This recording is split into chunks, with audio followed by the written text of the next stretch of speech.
ఏంది ప్రచారం ఎలా సాగుతోంది, ప్రజలు ఏం చెప్తా ఉన్నారు? ప్రచారం చాలా జోరుగా సాగుతుంది.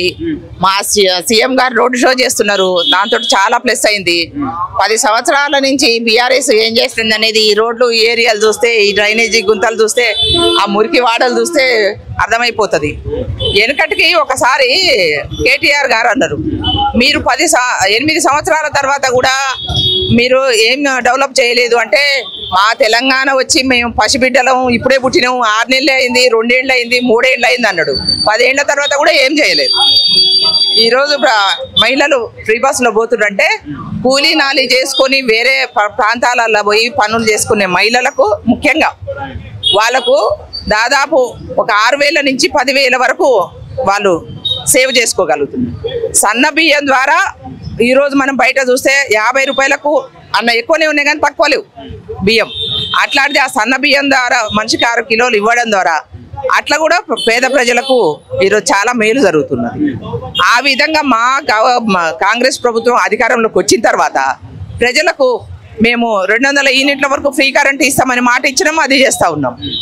ఇంకా 1 టైమ్ సెటిల్మెంట్ రైతులకు మేలు చేస్తూ ఉన్నాం. ఒకటేసారి రుణమాఫీ 2 లక్షలు చేసినాం.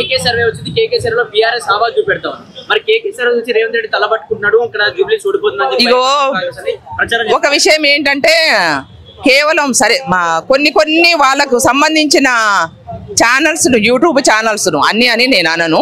కొన్ని ఛానల్స్ నిన్న మొన్న ఒక పేపర్లో చూసిన నేను, 10 కోట్ల వరకు మీరు జూబ్లీహిల్స్లా ప్రచారంలా మా బీఆర్ఎస్ బాగుంది, కాంగ్రెస్ తగ్గుతుందని ఫేక్ ప్రచారం చేయమని 10 కోట్లు ఖర్చు పెడుతున్నాడు అని నేను ఈ మధ్య పేపర్లో చూసిన. మరి దానికి ఏమనుకుందాం, మా ప్రభుత్వం చేస్తున్న మంచిని చూసి ఓర్వలేక ఎక్కడ మా కాంగ్రెస్ పార్టీ నుంచి నిలబడినటువంటి నవీన్ యాదవ్ గారు గెలిస్తే మరి ఆయనకు ఇప్పుడే వాళ్ళ ఇంట్లో చక్కగా లేదు. వాళ్ళ చెల్లె చూస్తే రోజు పోయి బయట మీటింగ్లు పెడుతుంది. ఆమె పెద్ద లిక్కర్ రాని, నీ లిక్కర్ రాని నువ్వు చక్కగా చేసుకోలేదు. బీజేపీకి నువ్వు 100 ఎంపీలు కూడా వాళ్ళకే సపోర్ట్ చేసి గెలిపించినావు నువ్వు. అందుకని ఇప్పుడు నువ్వు ఏదో క్యాండిడేట్ పెట్టిరు కానీ బీజేపీకి కూడా క్యాండిడేట్ పెట్టి కానీ లోపాయకార ఒప్పందంతో వాళ్ళు ఇక్కడ క్యాండిడేట్ ను నిలబెట్టిరు.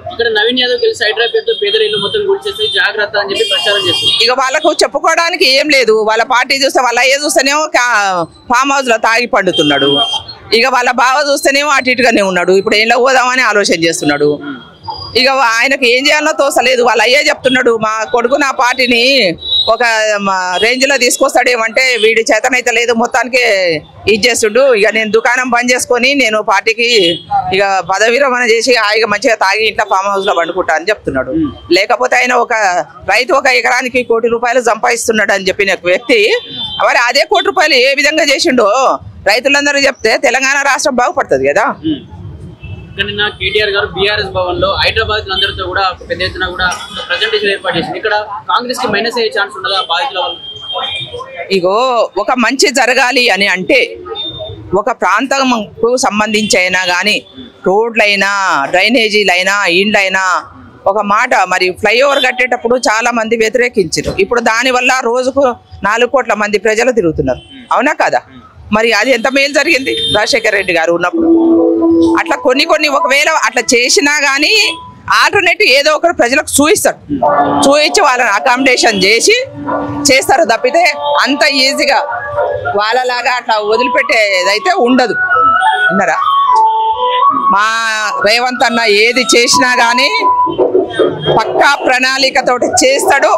కాంగ్రెస్ పార్టీ పేదల పార్టీ, 100% పేదలకు మేలు చేసే పనులే చేస్తుంది తప్పితే కీడు చేసే పనులు ఎన్నడూ చేయదు. 500కు గ్యాస్ సిలిండర్ ఇస్తున్నాము. ఈరోజు ఇందిరమ్మ ఇల్లు కూడా మహిళలకే ఇస్తున్నాము. నువ్వు డబల్ బెడ్రూమ్ కట్టించి పెట్టినావు. నువ్వు ఎక్కడన్నా ఏ ఏరియాలన్నా డబల్ బెడ్రూమ్ ఇల్లు ఇచ్చినావా? కుక్కలు పందులు తిరిగి అవన్నీ ఖరాబ్ అయిపోతున్నాయి. నీ అభివృద్ధి చేసి ఖరాబ్ అయిపోతున్నాయి కదా. నువ్వు ఎవరికి మేలు చేసినట్టు? మరి నువ్వు ఎందుకు మేలు చేయలేదు? నీ చేతిలో ఉన్న పనే కదా, ఎందుకు చేయలేకపోయినావు నువ్వు? చాలా తప్పు. వాళ్ళకి చెప్పుకోవడానికి ఏం లేక కాంగ్రెస్ పార్టీ మీద హైడ్రా అనేది ఒకటి ఎలిగేషన్ పెడుతున్నారు తప్పితే చాలా తప్పు. ప్రజలందరూ కూడా జూబ్లీహిల్స్ ప్రజలు చాలా జ్ఞానము వివేకం కలిగిన వాళ్ళు. తప్పకుండా ఈ 3 సంవత్సరాలు కాంగ్రెస్ ప్రభుత్వం ఉంటుంది. రాబోయే మళ్ళీ 5 సంవత్సరాలు కూడా కాంగ్రెస్ పార్టీ ఉండబోతుంది తప్పకుండా. కాబట్టి వాళ్ళు విజ్ఞతతోటి ఆలోచన చేసి మరి పేద ప్రజలందరూ కూడా 100% మేలు జరుగుతుంది. కాంగ్రెస్ పార్టీని గెలిపించాలి, చేతి గుర్తుకు ఓటేయాలి. 2వ నెంబర్ మీద 11వ తారీఖు నాడు తప్పకుండా అందరూ నవీన్ యాదవ్కు ఓటేయాలని నేను విజ్ఞప్తి చేస్తా ఉన్నాను.